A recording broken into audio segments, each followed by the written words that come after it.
Welcome to our channel, your trusted source for in-depth defense and geopolitical analysis. Today we're diving deep into one of the most significant military agreements in recent Asian history. We're exploring the Philippines-Japan Reciprocal Access Agreement, known as the RAA, and what this historic military pact means for the defense of Luzon and the broader Indo-Pacific region. This is a story of strategic partnerships, rising tensions, and how two nations are reshaping their defense cooperation in response to growing regional challenges. From the halls of the Philippine Senate to military bases across Luzon, we'll uncover the facts, figures, and implications that defense analysts are calling a game changer. So grab your coffee, settle in, and let's break down everything you need to know about this groundbreaking agreement that's already reshaping military cooperation in one of the world's most strategic regions. This is going to be an eye-opening 10 minutes. In mid-December 2024, the Philippine Senate made history with a unanimous vote that would reshape the nation's defense landscape forever. Every single senator voted to ratify the Reciprocal Access Agreement with Japan, marking the culmination of months of diplomatic negotiations. This agreement, originally signed by defense and foreign ministers from both nations back in July 2024, represents Japan's first RAA with another Asian nation. The significance cannot be overstated. This is Japan's inaugural military access agreement within Asia, breaking new ground in regional security cooperation. Fast forward to Tuesday, when Philippine and Japanese officials exchanged the crucial diplomatic notes that would activate this historic pact. This exchange finalized what experts are calling the most intensive defense treaty between the Philippines and Japan to date. The final legislative hurdle was cleared when Japan's Diet approved the agreement on Friday, with Philippine Ambassador Milene Garcia Albano welcoming the House of Councilors' approval. Garcia Albano stated that this approval completes the approval process in the Japanese Diet, marking the end of a comprehensive legislative journey. Mark your calendars, September 2025. That's when this agreement officially takes effect, launching a new era of military cooperation. So what exactly does this agreement allow? The RAA permits troops from both countries to train within their respective territorial waters, territories, and airspaces.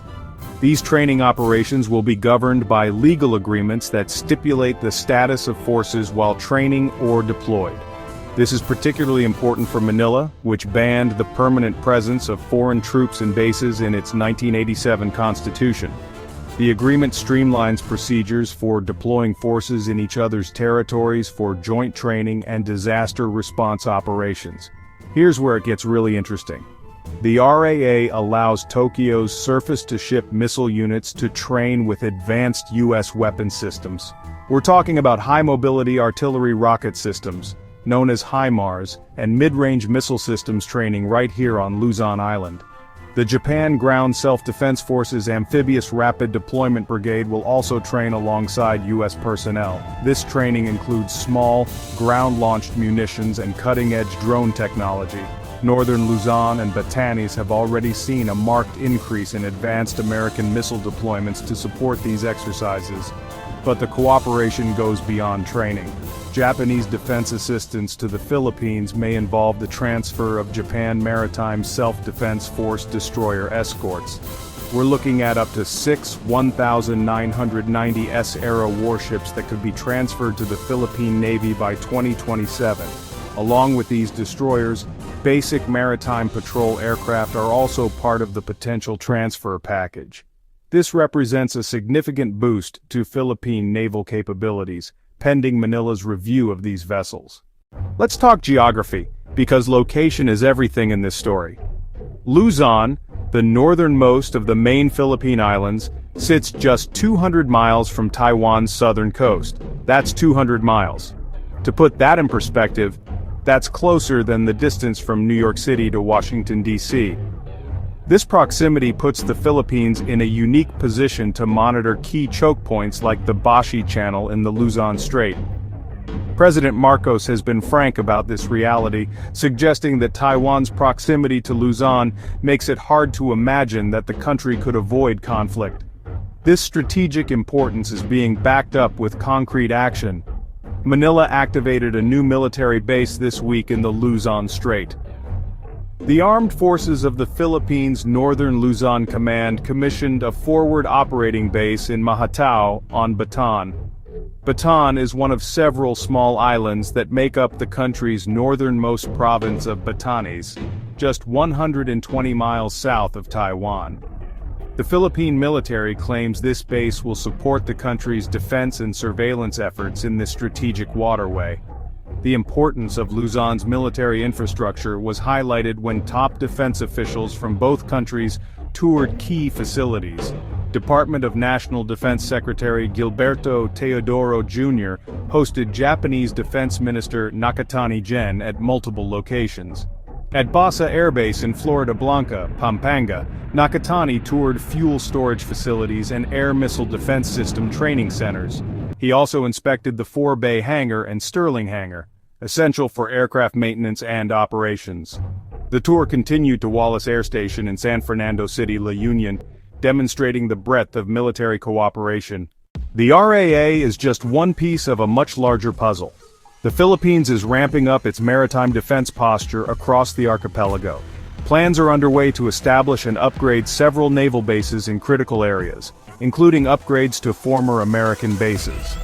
The broader basing agreement encompasses 9 Philippine military sites, 6 Air Force bases, 2 Army bases, and 1 Navy base in northern Luzon. Among the largest projects are the naval base in Subic Bay and a new naval support base in Mindanao. But here's the ambitious part. The Navy plans to establish 28 forward operating bases or small Navy outposts in strategic locations. These bases will be positioned near the West Philippine Sea and the Philippine Rise in the country's northeast. This expansion comes as the Philippine Rise has seen increased incursions from Chinese research vessels since last year. These forward operating bases represent a significant expansion of Philippine naval presence in contested waters. All of this military cooperation is happening against the backdrop of what officials describe as the People's Republic of China's increasingly assertive actions. Defense analysts say this agreement is key to growing the country's strategic partnership amid rising tensions in the Indo-Pacific region. The RAA facilitates greater military cooperation by streamlining the deployment of forces for both training and disaster response. Cooperation between the Japan Self-Defense Forces and the Armed Forces of the Philippines could significantly augment Philippine capacity to monitor key regional choke points. Let's address the elephant in the room: Taiwan. In a Taiwan contingency, the Philippines' strategic location could greatly assist the United States' ability to respond to a crisis. However, that proximity to a potential conflict also directly puts Philippine territory and citizens in harm's way. The 200-mile distance between Luzon and Taiwan means the Philippines cannot remain neutral in any regional conflict. This reality is driving the rapid military infrastructure development we're seeing across northern Luzon. The enhanced cooperation with Japan significantly boosts the Philippines' ability to monitor and respond to regional developments. Joint surveillance capabilities in the Bashi Channel and surrounding waters provide early warning systems for both nations. This coordination represents a fundamental shift in how regional security challenges are being addressed. Real-time intelligence sharing and coordinated response capabilities are now becoming the norm rather than the exception. So there you have it. The Philippines-Japan Reciprocal Access Agreement represents far more than just a military cooperation deal. It's a fundamental reshaping of Indo-Pacific security architecture, with Luzon at the very center of this transformation. From unanimous Senate ratification to 28 planned naval outposts, from HIMARS systems to destroyer transfers, the numbers tell a story of unprecedented military cooperation. When this agreement takes effect in September 2025, it will mark a new chapter in Asian security cooperation. What do you think about this historic agreement? Are we witnessing a necessary response to regional threats, or a dangerous escalation of military tensions? I want to hear your thoughts in the comments below. And if you found this deep dive valuable, show some love by hitting that like button. Don't forget to subscribe and ring that notification bell so you never miss our latest defense and geopolitical analysis. Until next time, stay informed, stay engaged, and keep watching the developments that shape our world. Thanks for watching, and we'll see you in the next one.